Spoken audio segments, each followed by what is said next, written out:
Welcome to the Board of Selectmen's meeting. Today is Wednesday, July 19th, 2017. For those of you watching from home, thanks for tuning in. If everyone in the room would please make certain that their cell phones and other devices are on silent, and please rise and join me for the Pledge of Allegiance.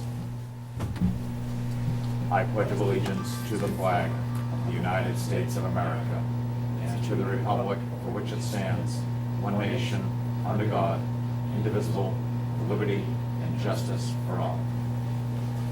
Thank you. We're going to start the agenda under warrants and Board of Selectmen business. Act on the West Bridgewater Resident Restaurant LLC doing business as Garrett's Ale House, West Bridgewater, for a change of hours. With us tonight is Mallory, our assistant administrative assistant, and our liquor person that processes our liquor license. So I got that title right? No. Oh, it's close enough. Mallory processes our liquor licenses, so I'll turn it over to you, Mallory. Okay, so tonight we have Dave Berry here. He's general manager of Garrett's Ale House. They are seeking to alter their hours to allow for a brunch on Sunday mornings. We did accept the 10 a.m. open time for restaurants by town meeting, so this is allowed, and they're just looking to open at 10 a.m. Moving from noon. Right now they're open at noon, moving to 10 a.m. so they can have a brunch offering for their guests. Does the board have any questions?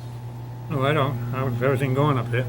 Very well, thank you. Yeah. So far, it's been pretty well. Do you have anything you'd like to let us know about the brunch, or what it is you plan to do on We're just Sunday? hoping if everything goes smooth and everything's accepted within the next couple of weeks to put together, instead of us losing morning business and people going to such a places like the Farmer's Daughter or out of the town of West Bridgewater, we're hoping we can keep everybody in town and hopefully produce a really nice brunch that offer to everybody who wants West Bridgewater and everywhere else. Great. And this is, will it just be Sundays or Saturdays also? As of right now, it's just Sundays. I mean, we may offer some stuff normally normal time. So. Right. Okay. Motion to grant? Motion, do I have a second? Second. Motion second. Any further questions? Nope. All those in favor? Aye. Any opposed? Thank you. Good, thank you. Great, thank you Yeah, very much. have a good one. Take care. Thank you. Cyclones Bingo Program, request for Saturday Night Bingo at St. Anne's. At the last meeting, I'd asked the board to hold off on a vote. I did meet with representatives from the Boosters Club, also from St. Anne's, and they're all clear and okay with the approval. It's my hopes that the two organizations will work together to help market each other's bingo if it is approved tonight, and that the two can work in harmony and maybe help each other out. That's my only additional input from the last meeting. I think we all share the concern of it affecting the boosters, and since they don't have any impact, I'll make a motion to grant as presented. I'll second the motion. Okay. Any further questions, comments? All those in favor? Aye. Act on Council of Aging Director request to name the Council on Aging Conference and Meeting Room, the Frank W. Nelson Conference and Meeting Room. David? Sure, so the Board of, the Council on Aging Board has, we all know who Mr. Nelson is. He's been certainly a long-term resident and also a past chairman of the board. With that being said, they're looking to name their conference room after him, so it would require a vote of the Board of Selectmen to institutionalize that, and if so inclined, then invite him at a future meeting to actually commemorate it. I have a motion or any questions? So moved. Second. I'd like to commend the Council on Aging. They did a great job revamping that room. It kind of became a junk catch-all. It's a beautiful conference room available for the public to use, and also a great place for their board and other commissions and committees to be able to meet. This is a great tribute to Frank Nelson, who's done a lot of work in there in the Council of Aging, and I think this is a great thing to honor him. Absolutely. I think the administrator's idea of pending tonight's vote, we ask him in to be recognized. Okay. With that as part of the motion, do I have I'm moving the motion? Moved. Second? All those in favor? Go ahead. All those in favor? Yeah, go ahead. Aye. Aye. Aye. Thank you. Act on the following committee resignations and term expirations. Sandy Irving from the Rent Control Board, Paul Tesaro from Rent Control Board, Mary Bozari from the Health Insurance, Bob Beavis from Cable Advisory Committee, John Duggan from Computer Advisory Committee and Health Insurance Advisory Committee, Judy Kinney, Health Advisory Committee, Jason Ross, Cultural Council, Joan McAndrews, Cultural Council, Francine, how do you say her name? DeBeal, Culture Council, Sandy Irving, Culture Council, and Jill Jamelski. The Culture Council terms, they can only serve 2 consecutive terms. Those are expirations, not really resignations. By state law, they can only serve 2 terms, and then they're required to be off. Do I have a motion to accept all resignations? Yeah, motion to accept all resignations and a letter of thanks. Second? Motion is second. All those in favor? Aye.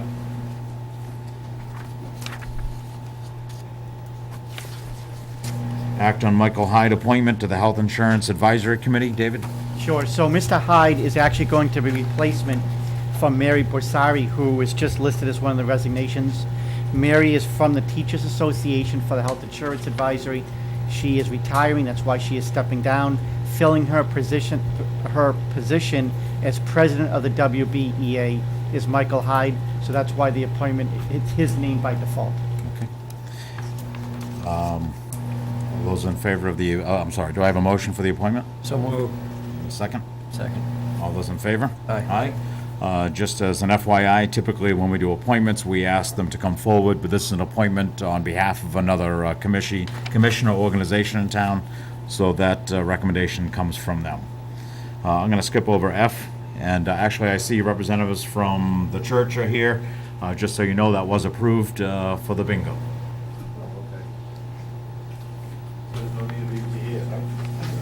You're more than welcome to stay, though, Jack.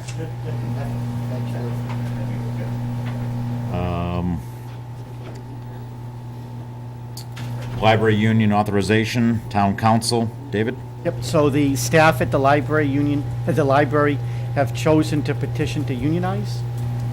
There is a process that we've been ongoing over the past handful of months. It's a process that requires certain dates and stipulations to it. So with that said, it would be easier than always coming back to the board, have you approve something, go back, negotiate it, come back. You'll have to approve the final resolution, but in the meantime, legal counsel is representing the town on our behalf, so he has requested that you take a formal vote empowering him to do so. Do I have any questions? Do I have a motion? So moved. Second. Second? Motion second. All those in favor? Aye. Aye? Gary, you skipped one F. Yes, I'm coming back to that. Transient vendor policy. If you all remember, we received this as a rough draft at our last meeting. We had asked any board members or committee members that had any issues with it to present those issues to David. I personally like the policy as it was presented, but if anyone had any changes, I do. Tracy, can you shut that off for a minute, please? It's right there. Oh, thanks. All right. So my first concern was with the number per year of 3. I would rather see it as a limit of how many days per year each vendor can be in town, rather than a limit of how many licenses can be given out. Okay. Do Um, you have a proposal? I would think something along the lines of 5 days per year seems reasonable for Okay. a transient. And also, I think that the fee might be a little excessive, doing it on a daily basis. So, I think right now, it is David, is it $50 for the application? Yeah, it's $50, it's a one-time fee. Yeah, How about cutting each of them in half, okay. keeping the dollar figure half of what Yeah, was I proposed? just, yeah, that, I mean, that's better. I just think $100 a day is a little excessive. Okay. Other than that, I have no other concerns. Okay. So if for clarification, let me just make sure. What the policy currently states is that you would only issue 3 licenses per year to 3 different vendors. What you're saying is instead of it being 3 different vendors, you would only issue it for 5 days per year. Yeah, so not limit the number of vendors, just the days that each vendor can be a transient vendor. So if one vendor comes in for 5 days, you would issue no more for that calendar year. No, per vendor. All right, so you still. 5 days per vendor. I see, so it would be unlimited. the Unlimited number of vendors, cap on how many days per vendor. And again, well, this is a policy, it could be revisit it any time if required, we find it's a problem. Eldon, you okay? So the two changes I'm would okay be with that that, the fee and, structure would be reduced by half, Yeah. and maximum of 5 days, unlimited number of applicants, just the same applicant with the same taxpayer ID can't apply twice. And are you also then cutting the non-compliance fee in half as well? No, I'm fine with that. Okay, so keep the non-compliance Yeah. fee as stated, which is $100. Yes. That's the Maybe, penalty. Jerry, we could just explain why we're doing this, because of the fact that people that pay taxes all year. Yep, We have to get some kind of a control on the vendors that just come in here for one day and on a holiday or something like that, which isn't fair. We get complaints from the usual people that sell the flowers all year here and pay the taxes. and Christmas trees and whatnot, the Yeah. businesses that run That's- year-round. That's why that we're doing this. answering the doorbells every time wants a donation, we want to make sure that those people get the business that's in our community. This does say if a company runs a full-time business in town, that they may have a temporary license. Yeah, because they're already allowed to do that under whatever their site plan review is. This is for non-established businesses. Right, okay. Motion to accept as amended. So moved. Second. All those in favor? Aye. Aye, thank you. Act on planning board, finance committee transfer request. Yep, so we did finance committee transfer requests last meeting. However, I was not informed that the planning board was about to go over on their budget. It's entirely due to the fact that because they have been busier with many more site plan reviews than in past years, that the clerical salary has gone over. So my request to the board is to authorize $1,500 to be transferred from the finance committee reserve fund to the planning board to offset the deficit. So moved. Second. Any further discussion? All those in favor? Aye. Aye. Accept minutes from June 2nd, June 21st, June 28th, So moved. and June 28th, 5:30 PM meeting for review. So moved. Second. All those in favor? Aye. Aye. David, award bid for town hall roof. Yep, so we secured the services of Russo Bar, Russo Bar. They put together the bidding documents. We went out to bid. We posted for close to a month. We received in 5 bids for the roof. They ranged in from a base bid of $111,000 up to over $170,000. The least expensive bid that came in was Farika Construction. The base bid is about $111,700. And then they have 2 alternate bids as well, which is to remove the chimney all the way down to the ground and also to add some structures up in the attic. Apparently there's an area in the attic that there's a large non-walking area, and the fear is if you go up there and you try to access it, that you literally could fall through. So with that said, the total bid is $129,700.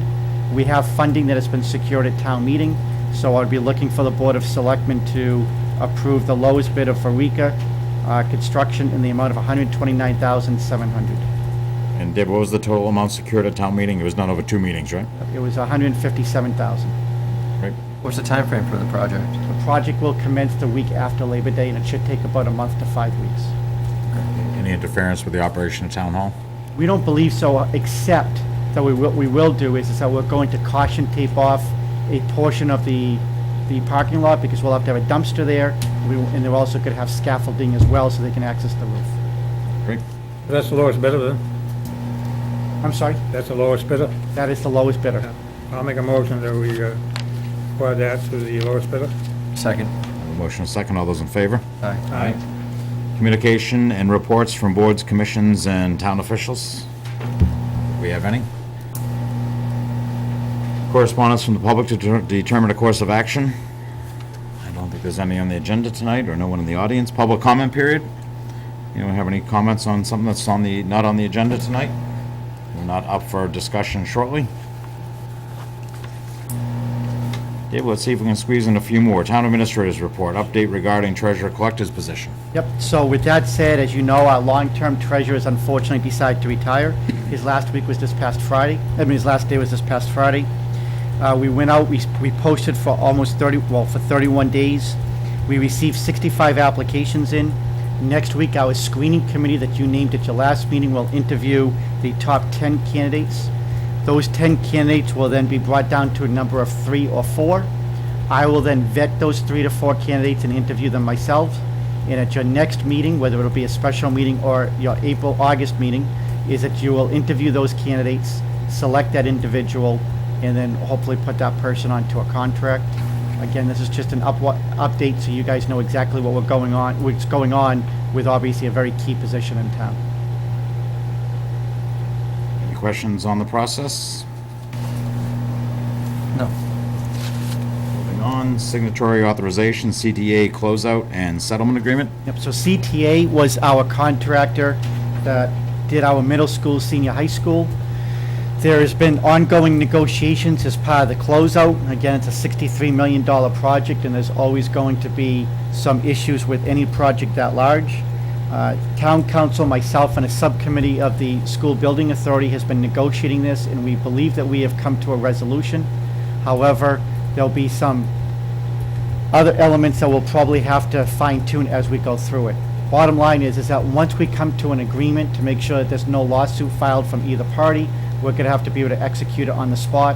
So town council has advised that I ask the board to provide me signatory authority, so as we finalize the final agreement, that I can sign on behalf of the town. Any further questions? Do I have a motion? So moved. Second. Motion second, all those in favor? Aye. And let's wrap up your discussion with the World War I plaque at the town hall. So Selectman Moreira made, one of my goals is to make sure that the World War I plaque that is out front of the building is restored. We have a bid in, it's $2,300. I've put that in your packet. Truthfully, when I first saw the bid of $2,300, I thought that was kind of crazy. However, then I saw the work they do, which is just really first class. That doesn't mean it's the best price, because I still think we need to put it out to bid to see what somebody else can get for a price as well. But I want to make sure that you saw this. We can either fund it out of your budget this year, or we can go to CPA and receive CPA funding at a special town meeting and secure the funding from there. I want to get your opinion as to what you would like to do going forward and being able to secure the funding. Since then, I've talked to our building inspector, Mr. White, and he said that, I guess Bridgewater's been going through one of the towns, and maybe it's a chance maybe to get another figure. Because we always try to get the best figure we can for the job. Yeah, it sounds like a lot of money, but they do a great job. And that thing is in an deplorable shape out there. It's just, you can't even see it, you know.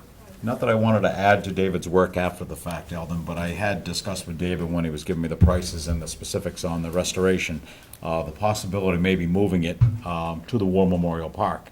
I don't think a lot of people even know it's out there or that it exists. It's not really in an area that it can be celebrated.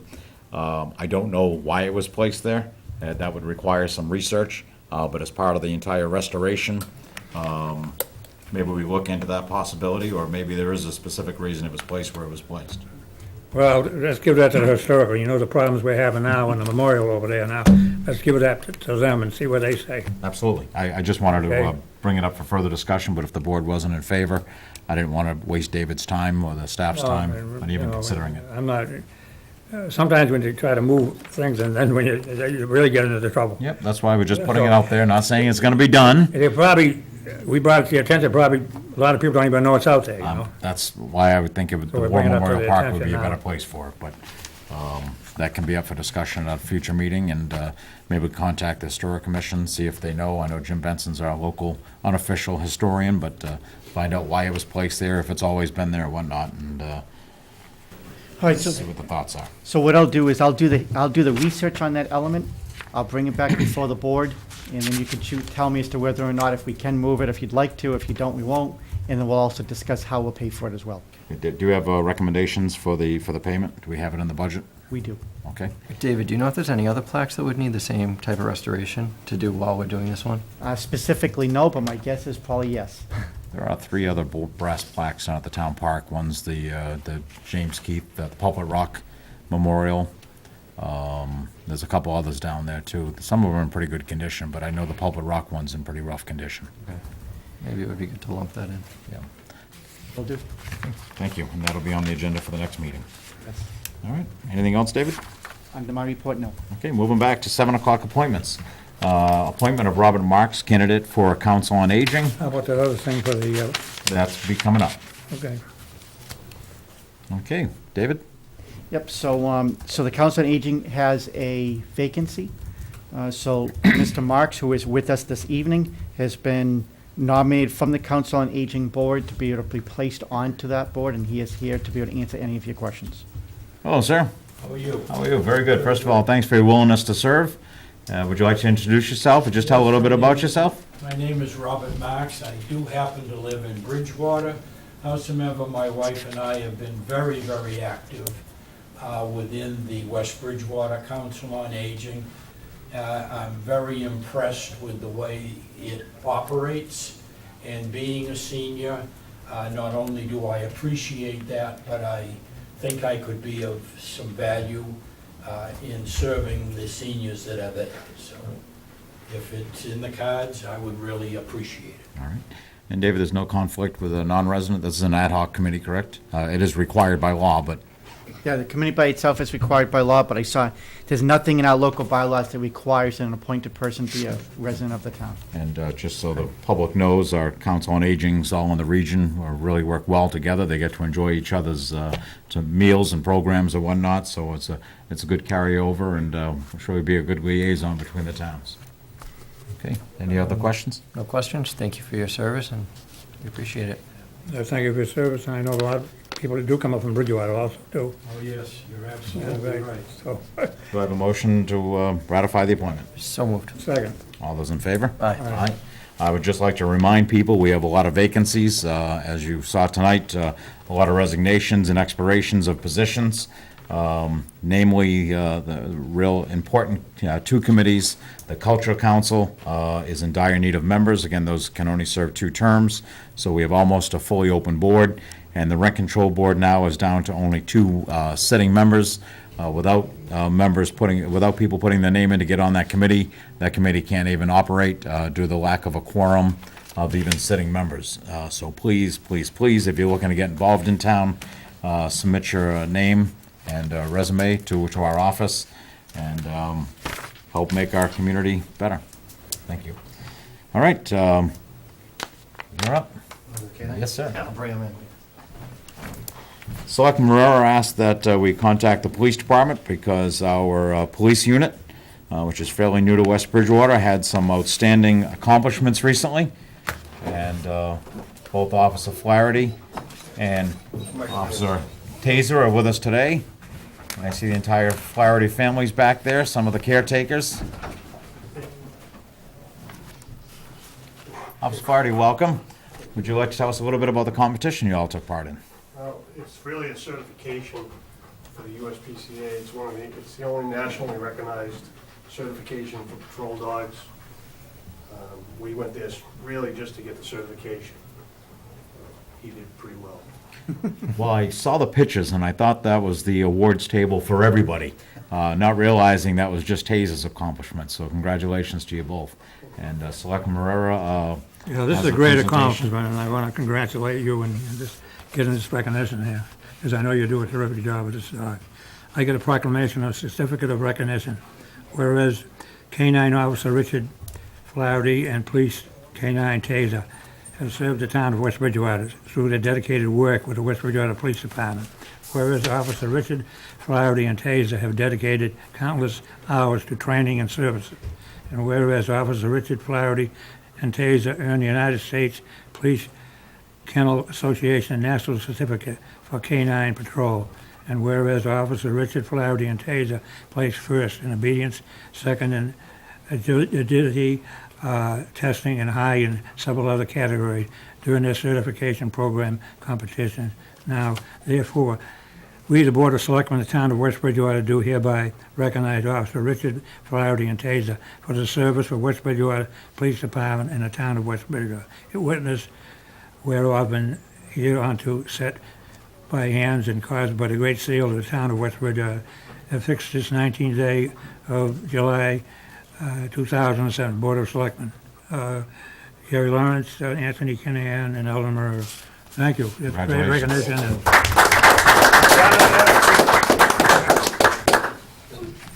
Can you tell us a few of the things that Taser's done in town with some of the police work he's done? I see him quite often out on the road, and There it is right Put a few here. pictures on Facebook of residents seeing him at work. Well, he's been called to a couple different crimes where, people have flee from the scene. This year, he's been outstanding. He's found everybody that we've looked for. From car crash where people flee to, we had an autistic man that was missing for an hour and a half. We found him 4 minutes after we got there. Wow. So we range from crime to, just helping people. He's been outstanding. I know you have a long history with K-9, many, many years even before you being an officer, and you and TASER are both an asset to the department. So thank you very much, and again, congratulations. Thank you. I did want to say something because he's being a little bit modest here. Since January, Taser's found 11 people. So it's a huge asset. There's no doubt that the dog in this team has saved lives. There's no doubt about it. I think things like innocent finding of people with autistic kids that wander off, or senior citizens that may walk off. I know years ago we had bracelets and people didn't want to wear them, and people don't think about that aspect of a K-9 unit for a police department, that they can help find the innocent people that may be in duress also. So that's awesome. I never understood exactly what the K-9 capability was when we started this program, but it's been unbelievable what this team can do. It's a huge asset to the town. And like I said, you'll see more of us follow us on Facebook and our webpage, because the dog's always on the page and does very well with our views. I mean, so they're very, very unbelievably good team. Excellent. Well, I'd like to thank you both for coming in. Again, congratulations. Thank you. All right, David, act on MD Holistic Incorporated requesting for a non-opposition letter. Sure. So, as you know, the state allows for the selling, cultivation of medical marijuana. And so MD Holistics is an organization that is looking to locate into West Bridgewater at the Plassey Masonry Building on Maple Street. Before us this evening is Attorney Robert Pellegrini and his client, who are the two proprietors. We've been meeting for the last 6 months or so. They are looking to locate in an area that is already is already in our industrial district and therefore is zoned appropriately. They are not looking to add on to the building, so there wouldn't be site plan review for that, but they would have to go before the planning board for site plan, and they may have to go before the ZBA for a variance as well. We'll work that issue out. Over the last 6 months, Attorney Pellegrini and I have negotiated a side agreement where they would pay a minimum amount of about $30,000 per year up to a maximum amount as part of a host community agreement. And also, they would also stipulate that this would be for medical purposes only, and it would not be for recreational marijuana. So with that said, Attorney Pellegrini is here to provide a presentation and also answer any questions before you. If you are so inclined, I would ask you to take a vote where you would be signing a non-opposition letter. That doesn't necessarily mean that you're in favor. What that means is that being a pro-business board in a pro-business town, is that you're allowing them to follow the process through the state, get vetted at that level, and then have to go through the local zoning as well. Okay, thank you. If you could all introduce yourselves. Sure. Robert Pellegrini, as previously introduced. We have Joe Mullen here, he's the CEO, and we have Mike Dreyer, who's the Director of Conservation. Thank you. We have, we have Charles Smith, who's the Compliance Officer and the Application Manager as well. Okay. So just very briefly, I think Mr. Gagny's pretty much said what needed to be said, but they're a nonprofit corporation since July of 2015, managed by Joe Mullen, Drew Mullen, and Jason Mullen. They also have a director of security. Everyone before you and everyone that's managing is a local Massachusetts resident, which is also a plus. In seeking a letter of non-opposition, I think the state was relatively sort of intelligent here, because obviously this is something new for everybody. So it's very important for me to explain to you that you're not per se approving anything. All that you're saying is you're not proposing it, meaning that you're acknowledging that this is in a zone which does happen to allow for this particular use. And all it does is it allows them to go through the state process, which is, I'm sure you're aware, is quite lengthy and it's very exhaustive. Once again, because of the fact that this is a new concept for a lot of people, the state is going above and beyond to vet out every single person that's a member of the corporation. Everybody has background checks. There's random and scheduled audits and interviews that happen. Every single element of the process is checked right from seed to actually sale and everything in between. So I just wanted to make that very clear. What they're proposing to do is happening at 63 Maple Street, which I'm sure you're aware is just west of Route 24. It's inside the existing Plassey Masonry building. It is an 80 by 60 area, so it's about 4,800 square feet. Actually, it's exactly that. As you're also probably aware, there's a long process. They need local permits from the planning board at the very least, and there's also a lot of work directly with the police chief that has to be done in the interim as well. As you'd imagine, there's a lot of security. There's 24-hour video surveillance and the whatnot to protect, obviously, the product inside as well as anybody that might be in the neighborhood. I think, I should probably let you ask the questions from this point. I just wanted to make it clear as to where this is, and I'm sure this is probably something you have some questions about, so I tried to bring as many of them as I could. What is it zoned at presently? Zoned industrial, Yeah. and that's the only zone, I believe, in town where you could have this. David? No, that's actually accurate, and again, I just want to make sure that, for the record, that we're clear that we're talking about a medical marijuana facility. Okay. Yes, that's right in the agreement that that they actually proposed to the town. I wanted to make it very clear as well with the changing nature of the law. They wanted to make it abundantly clear that this is medical marijuana use only. It's sort of treated in a similar way as a pharmacy. They do medical patients only that have a specific card that was obviously authorized by their doctor.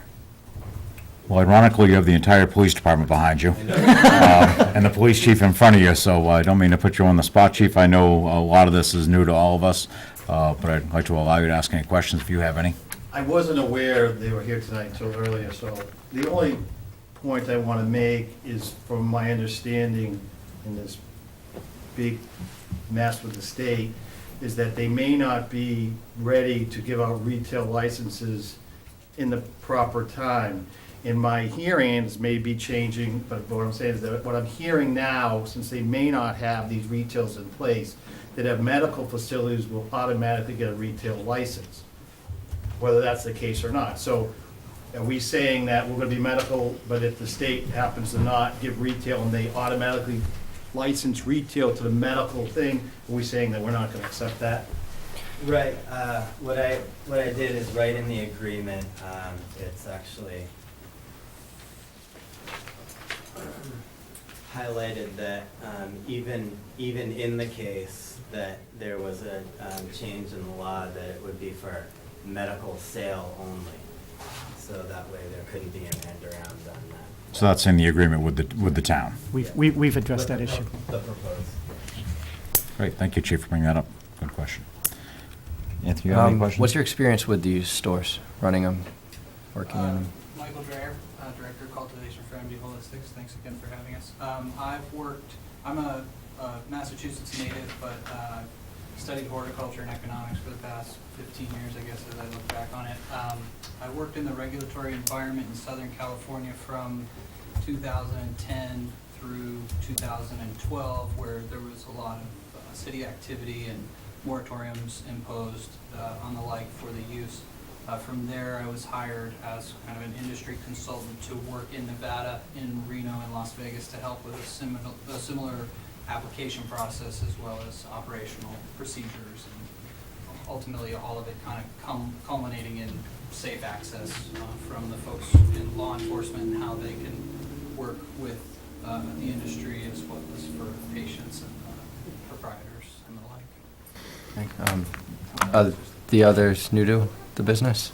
So I've been basically following him for the past 10, 15 years in California, Nevada, but obviously Massachusetts hasn't been up and running quite yet. So, I've been more on the business end of things. Been in sales for over 15 years, so I'm more of the business aspect where he's more of the actual grower and the, operator in a sense. And I work as a consultant with MD Holistics, as well as 2 other groups that have provisional registered marijuana dispensary licenses here in Massachusetts. I also work as a consultant to companies in about 6 or 7 other states, ensuring their compliance with the local regulatory law environment. So I'm very knowledgeable about the regulations in the Commonwealth as well as the environment throughout the rest of the country. All right, thank you. What's your anticipated timeline should this be approved? Would you like me to set that up? Yeah, I think that we have quite a lot of regulatory steps locally that have to be done. I can also speak to the fact that it's pretty much a 4-stage or 3-stage process with the state. And what's happening here is probably talking quite an extensive planning board process. What was your expectation? I would say, for instance, if we had a letter of non-opposition issued, our turnaround before we could open to begin the manufacturing process, if you want to refer to it as that, would probably be somewhere in the 6-month range. Okay. And from that point, we would probably allow 6 to 9 months prior to being open to sell, so that we could develop the product and make sure that we have what's required to open the business for public use. All right. And locally, I'd say 3 to 9 months. All right, thank you. I'm going to open up if anyone in the audience has any questions. Okay, hearing none. David, do you have anything else to add? I do not. Okay, do I have a motion? I will make a motion of non-opposition. All right, I'll second that motion. Any further questions, discussion? All those in favor? Aye. Thank you, gentlemen. Yeah. We have 2 items left on the agenda. One is a request from the Lions Club for Park Day request, and the other is interviews for the lieutenant position for the West Bridgewater Police Department. As the current and past president of the West Bridgewater Lions Club, I will recuse myself from the discussion regarding the one-day entertainment and liquor licenses. However, I will stay in the room to answer questions. If there is any, this is a long time running program. This is the first official year that the full event will be sponsored by and to benefit the Lions Club. So I will remove myself from that vote. It's also with great disappointment that I feel, for the best interest of myself, my family, and the town, that I recuse myself from taking part in tonight's interview for lieutenant, with pending litigation against me brought by a former police officer who alleges that I used my position to have him removed from his position as a special police officer.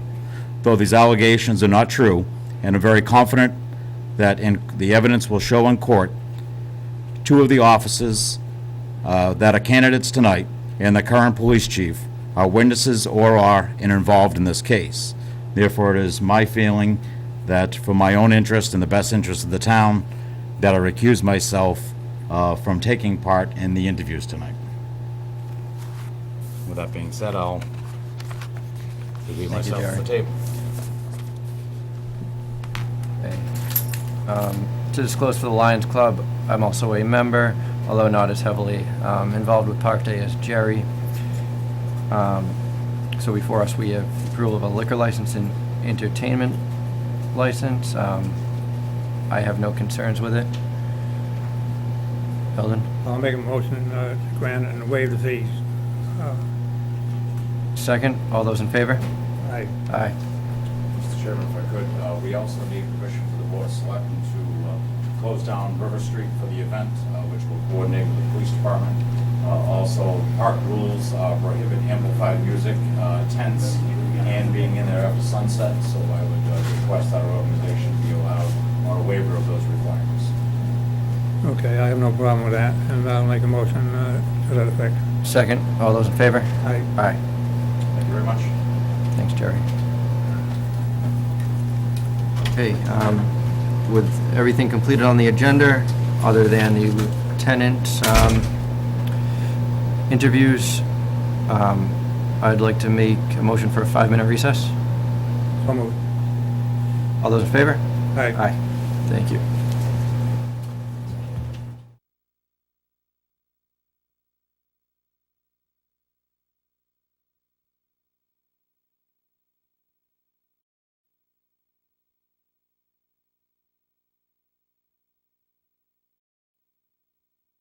All right, call this meeting back to order. Okay, next up, we have the interviews for the lieutenant's position. David, if you could begin and explain the testing process in accordance with the civil service. Sure. So, Selectman Kenny, the answer to that is as follows, is that with the promotion of then Lieutenant Vic Flaherty to police chief, that opened up the position for lieutenant. The position has been vacant now for a little over a year.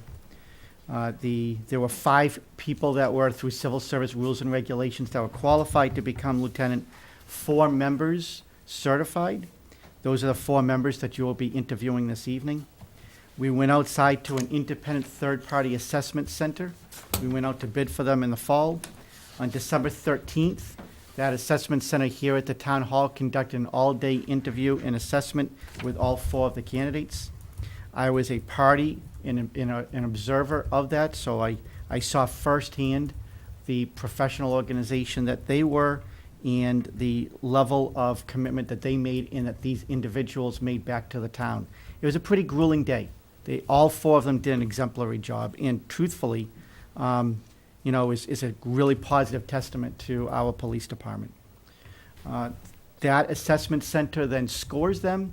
Those scores are sent to civil service for their review, and people have the right to appeal, and nobody did appeal in that process. In front of you are 4 candidates, and they are listed in order as to how they were ranked through the assessment. The police chief so you will conduct your interviews, you'll be able to ask any questions, they will answer them. Then at the end, the police chief will provide to you a formal recommendation based on the findings of the assessment and also his daily interactions with the officers as well. With that said, if you have any questions, I'm here to answer them, and if not, then I would recommend that you bring in your first candidate. Thank you, David. Vic, do you mind grabbing Russ for us? Yeah, thank you.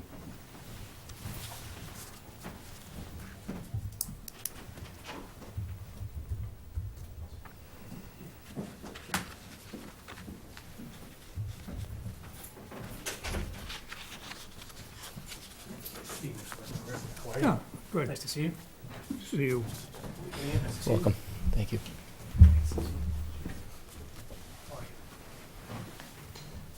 I'd like to just say, just before we start here, I think it's probably one of the difficult things as a selectman that we participate in.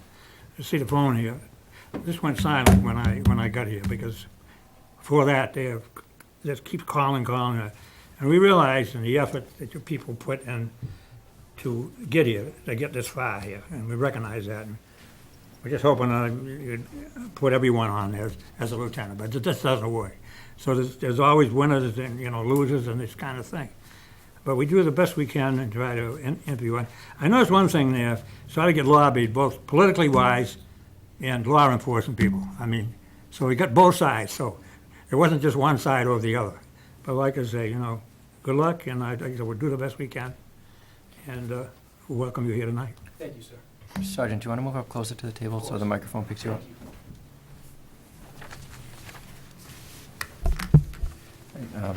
Thank you for being here. Thank you Sergeant. for the opportunity. So we've had the opportunity to go through your resume and the materials you submitted, but is there anything else that you'd like to highlight on the resume or anything additional that you'd like to tell us about yourself? Sure. Just introduce myself for the record. My name is Russell Regan. I've been a 12-year veteran of the West Bridgewater Police Department now. Before that, I worked 4 years with the Plymouth County Sheriff's Department. I was born and raised in West Bridgewater. I have strong community ties here. I have many family members who reside in West Bridgewater. And I just want to say that I'm truly humbled to be part of this opportunity. It was a lifelong dream of mine to become a police officer in the town of West Bridgewater. And again, I am humbled to be even considered for this opportunity. Thank you. First question I have for you, it's a scenario question. I know you guys love scenario questions. You witness a patrolman doing something that you believe is unethical, unacceptable, and warrants disciplinary action. You feel that because of what he did, he's not fit for duty, and you bring this to the chief. The chief tells you to look the other way. What do you do from there? Well, obviously, that's going to be a difficult situation for everybody involved. However, as the oath I took as a police officer, and then especially if I'm charged with the assignment of the lieutenant of the West Bridgewater Police Department, the integrity of the organization, that being the West Bridgewater Police Department, and the town itself, it rises above all else. The right thing needs to be done. So if that's going to the town administrator or trying to discuss it with the chief and persuade him to reevaluate it and do the right thing. But again, the integrity of the department and of the town rises above all else, and that's what needs to be done. It's owed to the citizens of the community for us to do the right thing. Thank you. Can you give me an example of where you excelled as a leader and an instance of where you failed? Sure. So I believe that my interpersonal skills and my example, the example that I lead by, is where I excel as a leader. I believe I always try to do the right thing on and off duty, and I think I've earned the trust and respect of my coworkers from doing that. So I think I try to every day improve upon my own strengths and weaknesses, and I think my example speaks volumes to others and hopefully influences them to do the same thing. As far as weaknesses, there's many areas that I can improve in. Again, I try to improve every day. I'm certainly not perfect. This is an imperfect world, and I can realize that. In any area where I have been weak in, I try to improve upon through formal education, training, and interpersonal reflection. Okay, thank you. What does being a lieutenant mean to you, and why do you want this job? I'm not really looking for a definition of or a job description, but more, what does it mean to you? Sure. I think if I was appointed to the position of lieutenant, I think that's an opportunity for me to influence others and grow future leaders. I think that would be the most important duty of mine as a police lieutenant. It's not about self-serving or my own accomplishments. It's for the betterment of the police department, for the town, and for the community. My successes would be to have the people that I'm leading and the people who are working with me and under me to be successful. And I think that's how I could rate my success, is if the other people that I'm leading and influencing are successful, then I would consider my position as a lieutenant to be successful if I was able to accomplish that. And I think being born and raised in this town, I have a strong connection with the community. I think that community is above all else, and that's what we're here for as a police department, as police officers. We're here to serve the needs of our community members and to give them nothing less than excellence. Thank you. Mr. Marrero? Yeah, well, I'm looking at here the police lieutenant and the many, many functions that you do as, a supervisor, and there's many, and one of them is how you treat the environment. Would you expedite on the environment as far as your interact with the community? Sure. So our interaction with the community, is that what you're asking, sir? So again, to reiterate, we as police officers take an oath to serve our community. And part of our mission statement is actually to work with and for the citizens of our community. And I think that's what we try to accomplish in the West Bridgewater Police Department. And I think I would continue to emphasize that through programs like community meetings, continue to expand upon the Citizens Academy that we have. And I think we need to respect our community above all else. I think it's a collaborative effort between the police department and all other town government and its citizens. That's who we're here to serve, and we need to listen to their input so we can have a collaborative relationship and have a successful relationship. So your basic function is going to be to carry out and communication from the chief, right? That's your primary function? That's correct. And moving, that you're saying, and also in charge of all the different shifts. Yes. And what would you be doing? Would you be keeping them up on education and that type of thing, and the new laws that come out and that kind of stuff?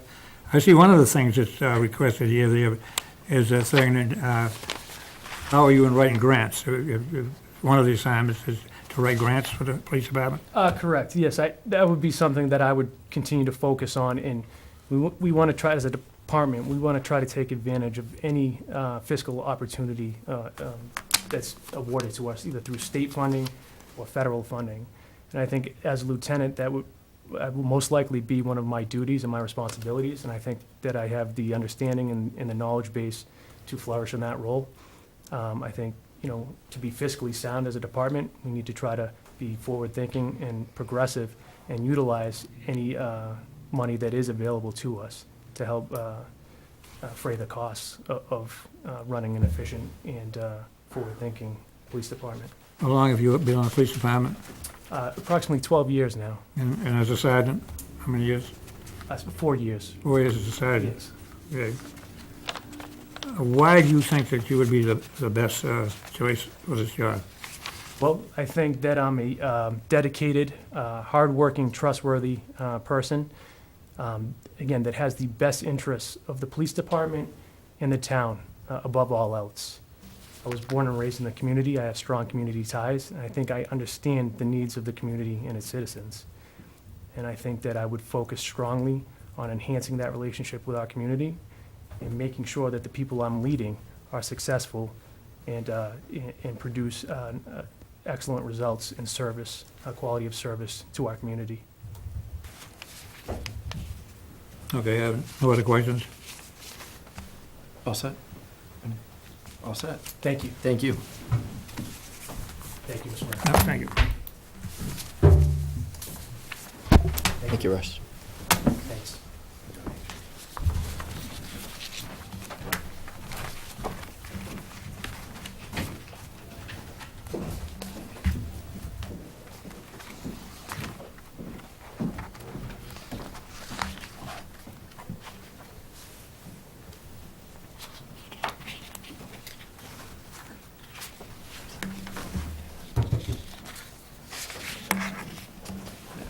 Next time.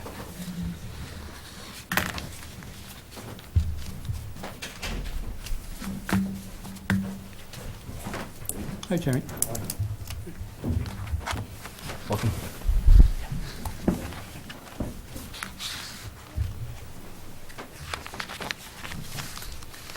Thank you for being here, Sergeant. Thank you for your application. Thank you for having me. So we've each had the chance to look through your resume and other materials. Would first like it if you'd take a minute to either elaborate on anything that's in here or add anything else that you think that we should know about you. Outside of what I've provided, I wouldn't add anything. I may want to elaborate on some of my experiences. It is tough to get them in bullet points and cover letter as such. Brass tacks, I've been very fortunate with the career I've had here. I've taken probably not a traditional role in the duties I've had, and it's been a lot. Luck had a lot to do with that, but I also think some of the dedication and hard work I've had within those positions have given me opportunities probably not available to everyone else and most people. And with those opportunities, I feel I have run with the ball a little bit, and in doing so, especially with the task force. The task force, for me, it gives me an opportunity to be outside of the town. It also gives me an opportunity to learn from some real good mentors that we worked with as investigators, and a lot of those people have become chiefs of police. Following their lead, it also gives me an opportunity to kind of, we're constantly, when we're working with other departments, you're comparing what you have versus what you don't. With that experience, and I get to see the kind of the best and the worst of what everyone else has to offer and how it applies to our town. And with some of those things, you always want to bring back the good things to West Bridgewater and implement it. And then there's also been times through my career as a detective sergeant and then as the task force commander, I've actually had the opportunity to have some influence in some of the other towns that we're contiguous with. And that, for my career, it was one of the problem moments when you see something that you feel strongly about be implemented not only within your own department but abroad, because the other member agencies like the way you handle it, like how you do it, they like your process. And when you had a hand in creating that process, it's nice. It's a proud moment. Your experience as a teacher, what made you want to make that switch? That was a whim, career path, actually. At the time, I had taken civil service tests. My degree at the time from college was sociology, and I was working for the Department of Youth Services. I had been previously coaching at Coyle as a varsity football coach, so it was, again, I benefited from opportunity. There was a teaching position. I'd fallen in love with coaching, and my degree actually qualified me for that teaching position. So at the time where the police career hadn't taken off yet, it kind of gave me an opportunity to be in the school mentoring the kids that I had been coaching for 5-6 seasons prior to.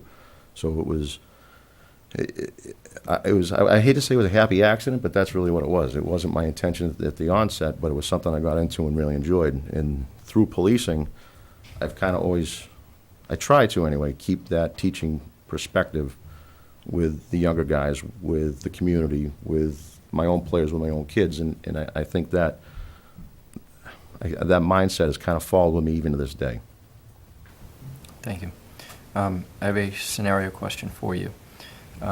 You witness a patrolman do something that you believe to be unacceptable and warrant disciplinary action. You believe that he's not fit for duty at that time. You bring it to the police chief. He tells you to look the other way. What do you do from there? First of all, the police chief wouldn't. I've worked with this police chief intimately for a long time, and I know that would not be the case. I agree with you there. But scenario-wise, hypothetically speaking, if that were to happen, we would have a very candid conversation. And again, based on my workings with this chief,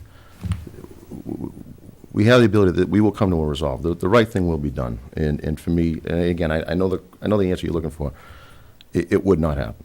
And if it was a look the other way issue in this day and age in this department, based on the history that we've had, I can unequivocally tell you that wouldn't happen. And if it was my perception or my reasoning that would try to get him to change his mind or whatever for the better of the department, then that would happen, because I can promise you, there's no, the mantra, no one sings the mantra more in the department, do what's right for the department, than the chief. So ultimately, if we had a conversation, I can have a disagreement in closed doors with the chief. He's the boss. And then if I may slide the scenario a little bit, and it may be something less egregious, well, it's my job as the right-hand man to go sell his vision and his wishes to the rest of the department as ours. So there may be some back and forth. There might be some benign disagreements here and there, but something categorically bad like that, I can inherently tell you, based on the relationship I've had working with him, that wouldn't happen. That would never happen. And then if it was hinted as such, I have that relationship with him where we would get to the right answer in the office. Right. Thank you, Sergeant. Can you tell me one experience where you've really excelled as a leader and one experience where you've had less success, almost failed as a leader? As I progressed as a detective sergeant, more or less with the task force, there have been critical incidents where it takes more than just a simple A to B scenario. When we do operations plans, when we do multi-agency operations, there's a lot of planning. Not as a lot of planning, there's a lot of organizing, there's a lot of networking, and there's a lot of communications involved that might not necessarily be what interested me 10 years ago when I started. It's more of a managerial effect. I would say lately, because of the networking I've had through the task force and the other agencies, that would be probably one of my more successes, is we've had some very large-scale operations that I think that we've had very successful results for. On the flip side of that, I would say, obviously, as a younger officer, you get a lot, you're very proud. And sometimes you think that you are all-knowing and you're immortal. I would say earlier on in my career, not so much in the latter part, you do get headstrong, and sometimes the opinions of others don't weigh as heavily as they should. How you combat that? You combat that through maturation and experience. Trust me, there was no lack of strong leaders and strong mentors where if sometimes you get a little too big for yourself, you are put in check, especially in a department, especially within a unit such as the task force. You're informed real quickly if you're not on the same line as the team. Thank you. So I'm not looking for a job description so much, but can you tell me what being lieutenant means to you and why essentially you want to become lieutenant? Well, I feel at this point in my career, it would be a natural transition for me. A lot of the duties I'm holding now, in charge of detectives and overseeing the prosecutor, and with the task force, there's a lot of instances where it's not street policing. It's more shopping for bids for equipment. It's seeing who's on the state bid list. Is the policy accurate for what we're trying to do? Does the policy even fit today's culture? Is the policy restrictive because policing's changed? I think those are the challenges that you're going to see with this lieutenant position, and a lot of those challenges I won't say I've handled, but I'm familiar with because we do that already within the department.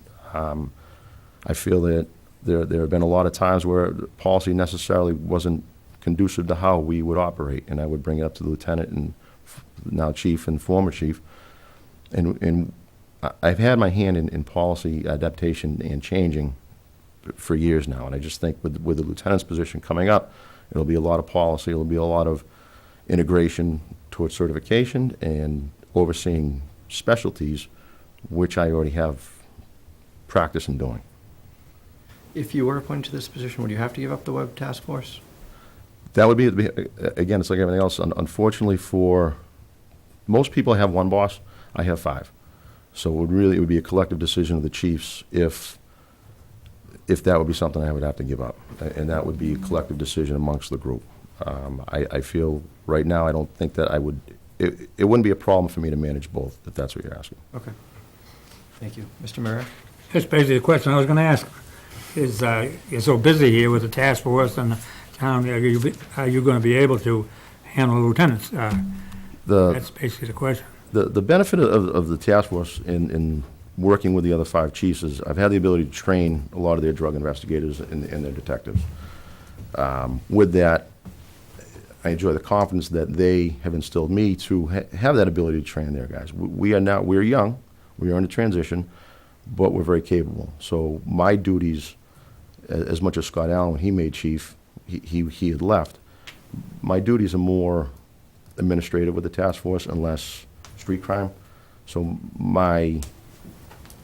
I guess my obligation to being out and doing the execution of the search warrants or the drug buys or anything like that would be less. It would be more of approving search warrants. It would be less time restrictive.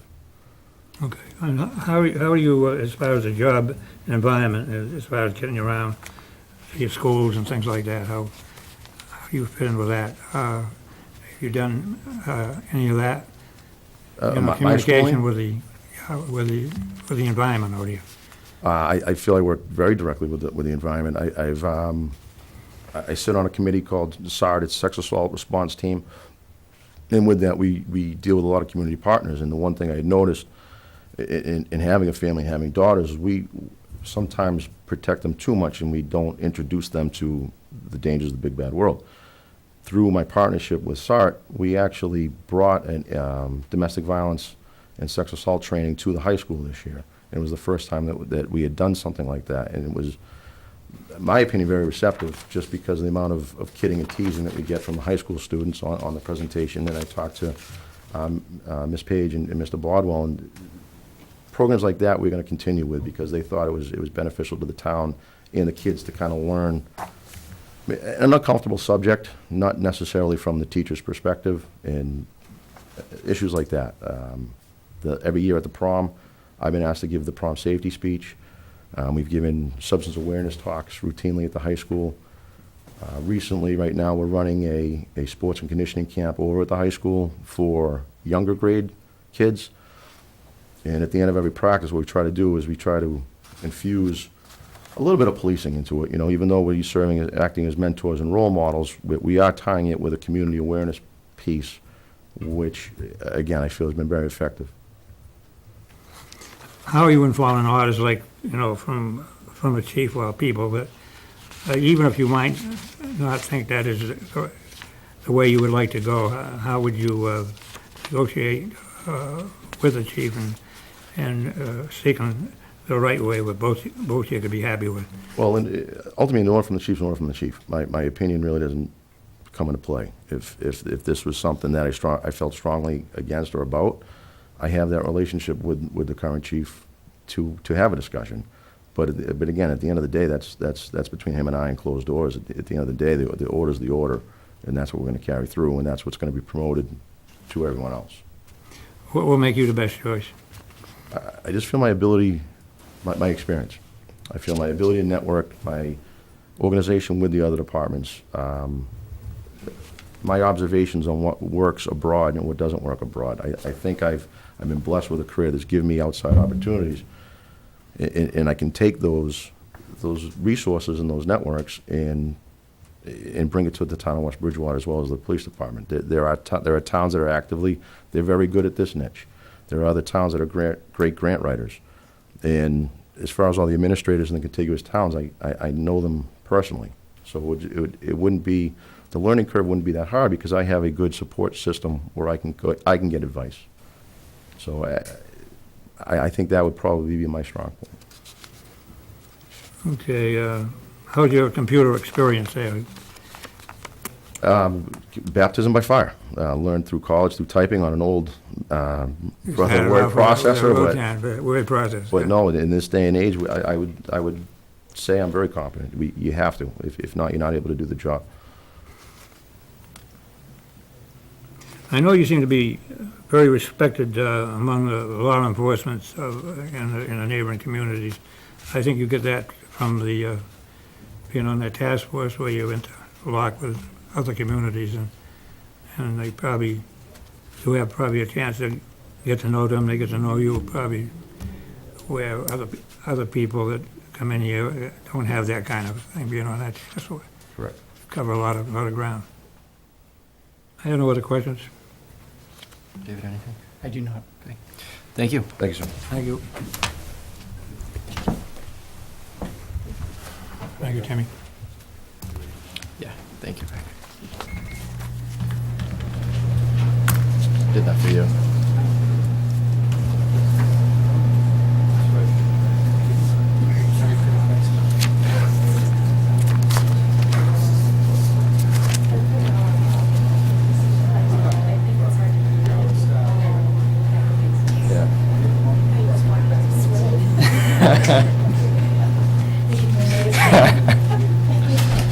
Chris? Chris, good to see you. This is Jeff.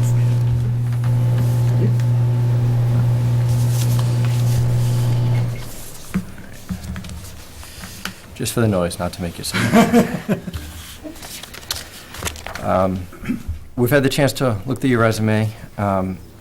Is there anything else that you'd like to elaborate on that's in there or add to it? If you just want to take a minute. I would elaborate on the side positions I have, my work experience.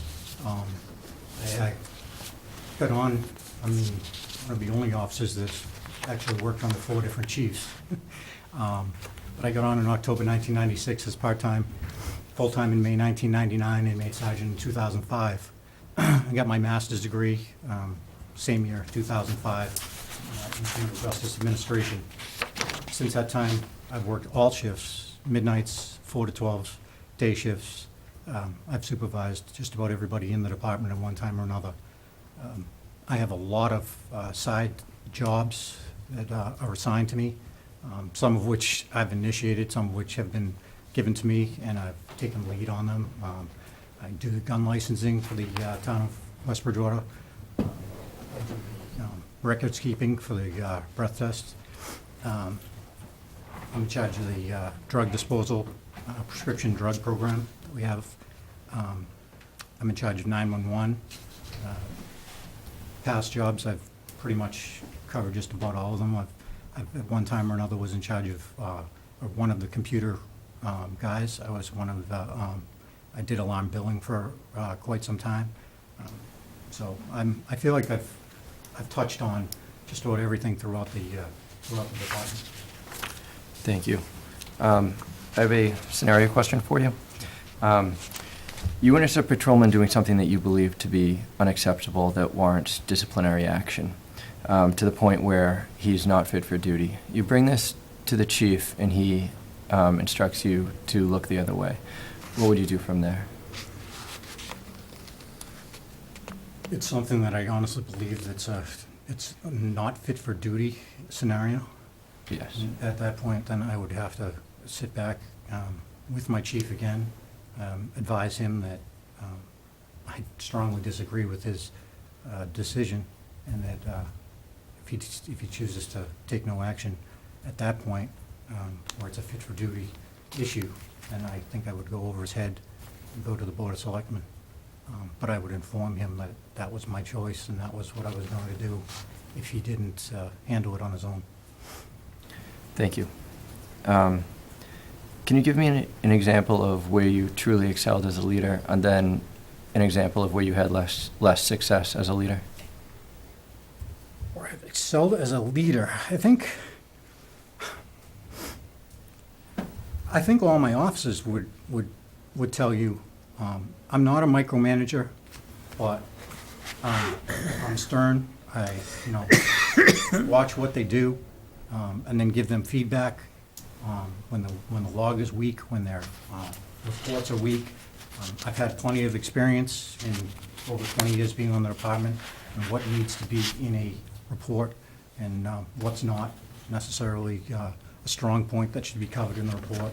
There's lots of loopholes in my reports and such that I've learned over the years from being up at court, what you need to put in that report to cover those loopholes. So I think my leadership in guiding the younger people, the younger officers that we have, would definitely be one of my stronger points. A weaker point, Excuse me. it's always tough coming up with your own weaknesses, but I've been criticized sometimes being allowing my officers to just do it, get it done, without me really being on top of them, and really supervising them. Again, I'm not really a micromanager type, so I have officers that I really trust to take that. Nights that I come in and I get permits all night long, I don't have the time to be looking at every single little thing, and a lot of times I should be looking at those things, and that's somewhere that I feel like I need to improve on. Thank you. Can you tell me what being lieutenant means to you? I'm not really looking for a job description, but what it means to you and why you want it. I like the direction that our police department is going in, and I'd like to be along for that ride. I plan on one way or the other being along for that ride. But I really, really like our outlook. I like how where we're going, the community outreach that we do. We really have done a lot in the past just 5 years. Just in the past 2 years. We just keep improving and improving, and I'd like to see us keep going in that same direction. And I'd like to be there for that and incorporate a lot of my ideas into that. Thank you, Chris. Mr. Marrero? Yeah, and one of the things, and I know it's probably a question that he's got to answer, because which I saw, from the Board of Selectmen being here, and the liquor license agent, that's been very, very helpful to us. At first, I wasn't in favor of it, as you know. Yes. but it certainly turned into, and it's been a lot of help for us, and if there's anything that you excelled on, you've taken a hold of that, and if you've done it, I would have to say, a complimentary job on that. Thank you. And I know that's one of the areas there. It just seems to be that when you do get a hold of something, you put your heart and soul into it. I like to think so, sir. I went to that class on my own because I saw a weakness that we had in town where we didn't have any oversight for liquor licenses. I took the class, I took ideas from all different towns that already had liquor license laws. We then met with the board.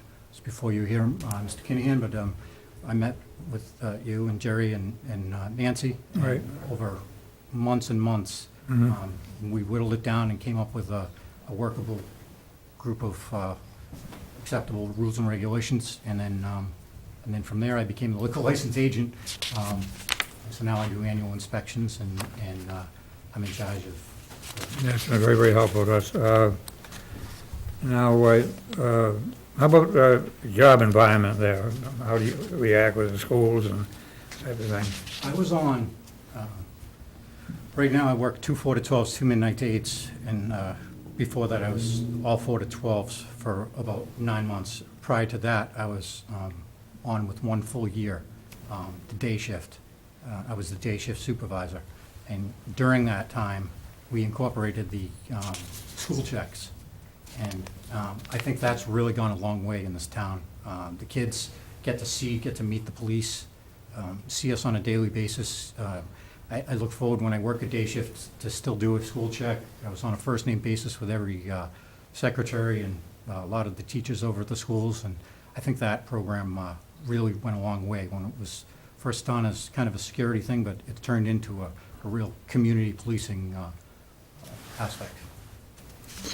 Now, a lot of this lieutenant's thing is supervisory, and how are you capable of handling that supervisory and, direct orders from the chief to implement them? Myself and Chief Flaherty, we get along excellent. We've had an excellent relationship, a solid relationship.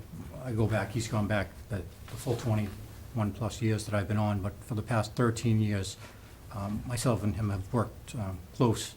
And we get along very well. We have an excellent relationship. We tend to see eye to eye. When I don't see eye to eye with him, he's very approachable to meet behind closed doors and talk to him and tell him my opinion and take it from there. And the decision is made, and from there it's...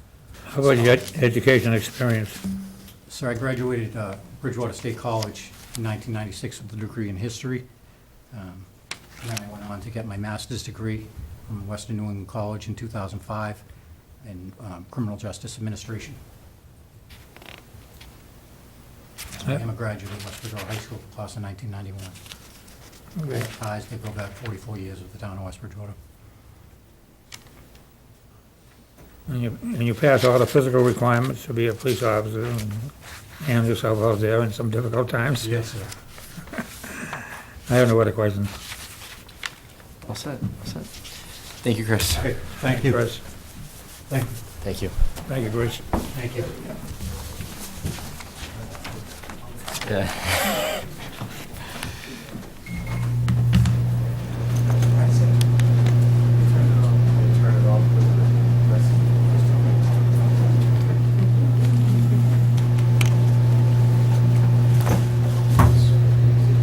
Is Mike here? He's checking. If not, I'll make an announcement and we're going to recess. What time was he on?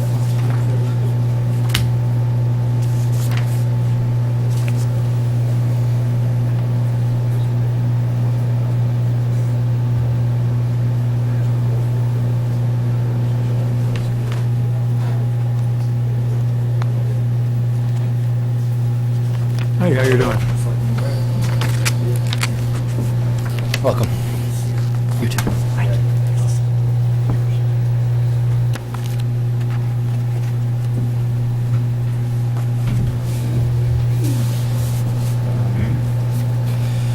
Welcome, Sergeant. We've had the opportunity to go through your resume and everything else that you've submitted. But could you elaborate and maybe make additions to what you submitted if there's anything else that you think that we should know about you? Yeah, to elaborate, I've been in several leadership classes.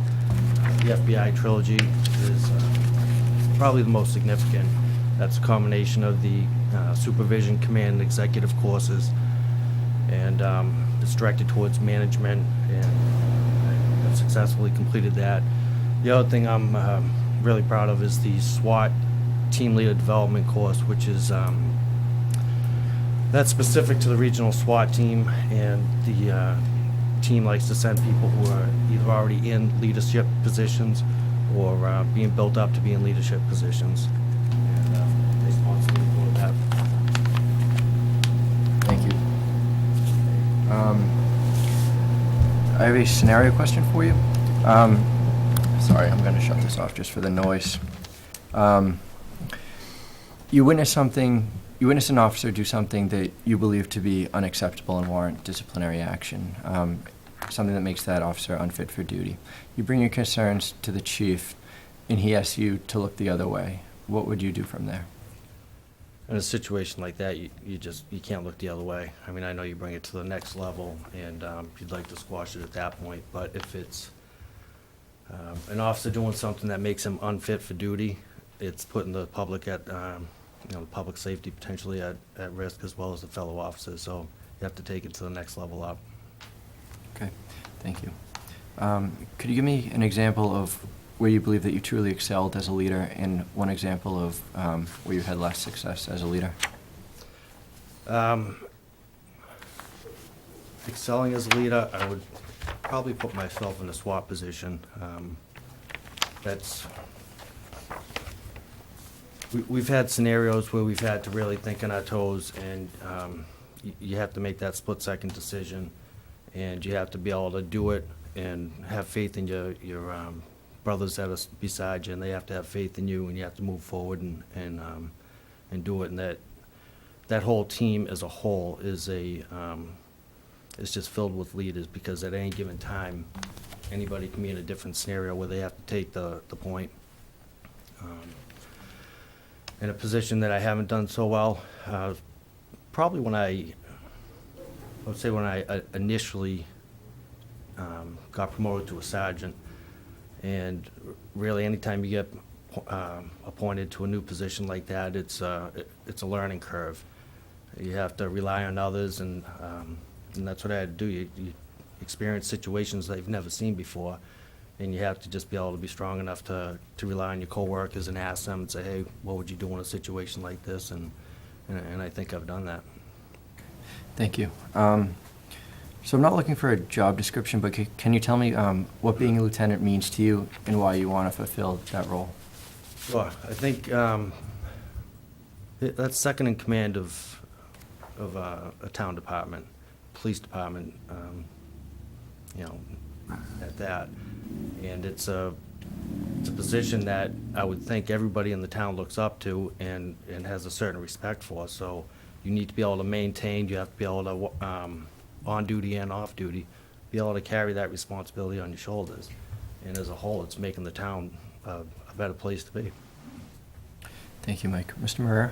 Yeah, and you've been on police, what, you've been a sergeant since 2015? Correct. Yeah, and have you had any experience of running the shifts out there? Or, Yes, I have, on Yeah. a daily basis, yes. how long you been doing that? As a sergeant for 2 years, and then prior to that, if I was a senior person on a shift without a supervisor on, that would be occasion. So How are you as far as in action with the environment, as far as the schools and that type of thing, kids and? I'm Yeah, right in the middle experience of of- it. I mean, I have kids in town that go to school, so I'm, at the activities, the games, the events, and as far as on duty, that's something that the police department likes to incorporate into the daily routine. And being the day shift supervisor, I'm, on a daily basis, I'm in and out of the schools and speaking with the students and the faculty, and just good public relations with the students, and talking to the teachers and seeing how stuff is going with them. I know this is a big position to be in, so, you know, if the chief was on vacation, things like that, you would be in charge. How do you feel about that? I have no problem being in charge. Okay. So you've done a lot of the supervisory through being a sergeant and react with the different patrolmen and come out and do the best that you can or help them out when they need Yeah, vision. that's correct. I mean, we're a relatively small department, so, you know, to see every one of the officers at some point or another, it happens, whether it's overtime or coming on shift, going off shift, but we do have interaction with all the officers at all levels. And So what makes you the best choice here? I think my ability to lead as opposed to just being the supervisor. I mean, the supervisor is more of a, that's the title, but being able to have that title and actually lead the people is the quality that you really need. What you know about the police department, do you have anything in mind as far as changes? Do you like to, or any kind of agenda, or you'd like to change what's going on now? I don't think we need any drastic changes. I think we just need to, you know, pick up on certain things. We have the policies. We'd like to have a nice regimen where we can incorporate those, make sure they're all updated. I mean, that's a job in and of itself. So that would be probably the starting position. How do you feel about the police department as far as how it's being run today? Is that a trick question? No, no. I think it's being run very well. Okay. No other questions? So you have 5 or 6 years on the water department. What made you want to make that change? It was actually a college course that I took prior to being on the water department, and it was a con law class, and prior to that, I had never really had any, you know, I don't have any family members that are police. I didn't have any close friends that were police or anything like that. I took the class, and I thought it was interesting, and from that point, I just pursued taking the civil service test. And as I'm sure you know by now, it could potentially be a lengthy process, so in the interim, I got the job at the water department. Thank you. All right, all set. Thank you, Mike. Thank you.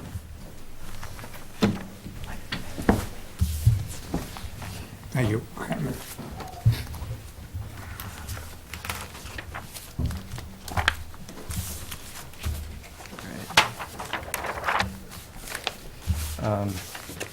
Eldon, would you like to go through and discuss each candidate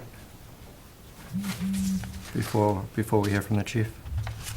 I don't think I have I think the questions I asked them. I don't think I want to. There's nothing else that you want to go over in here and talk No. about? Okay. Chief, do you want to get the 4 of them before?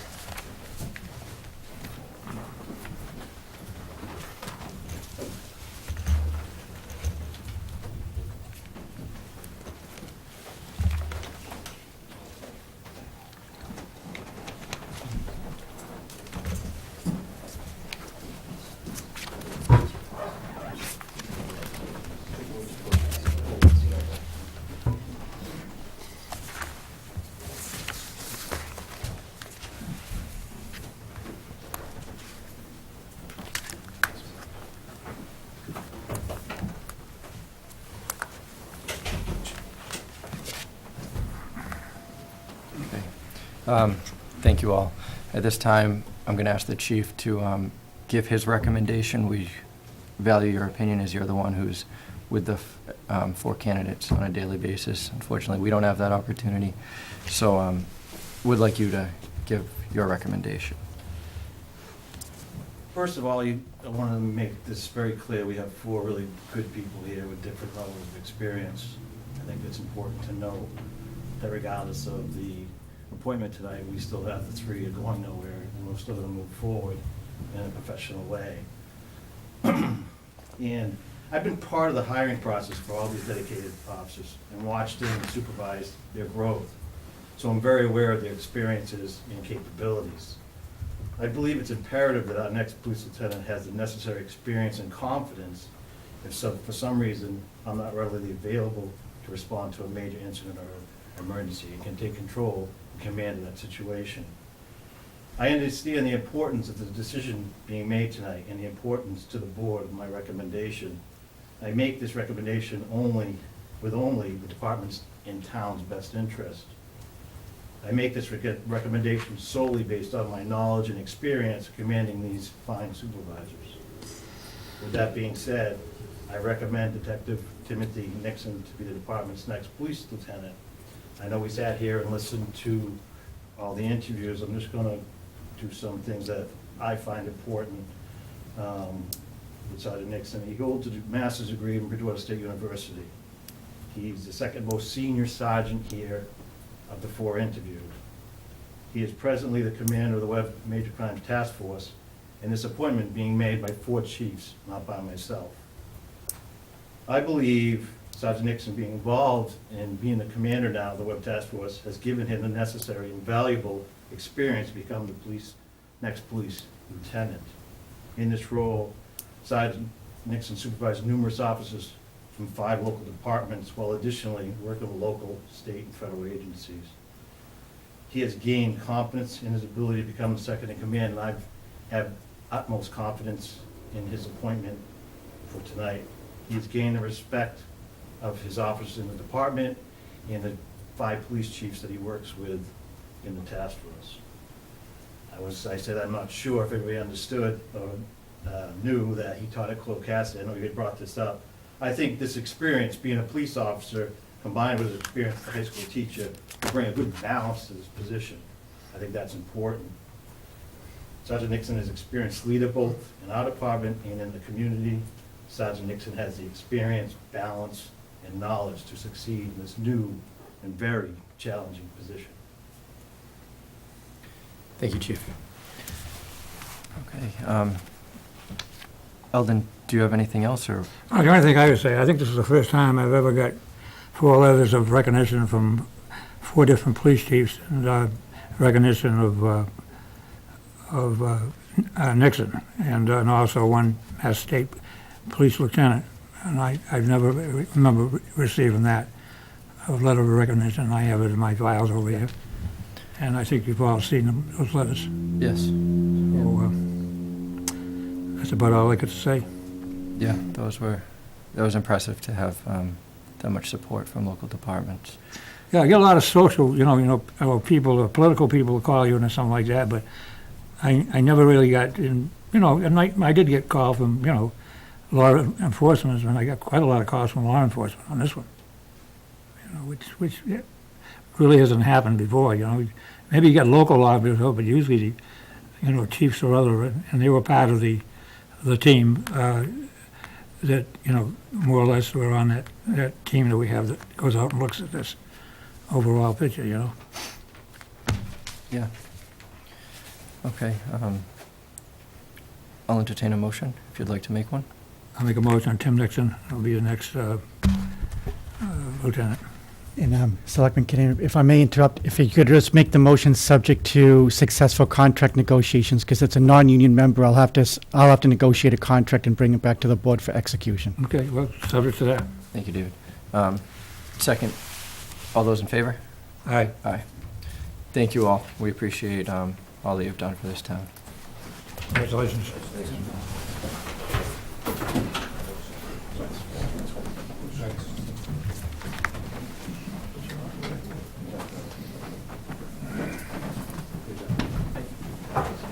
Congratulations.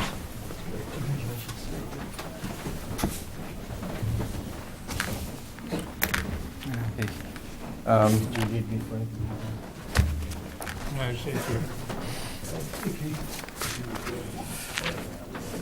With nothing further, I'll entertain a motion to adjourn. So moved. Second, all those in favor? Aye. Aye, so adjourned.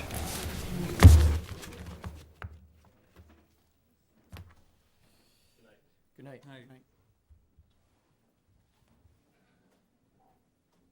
Oh, well.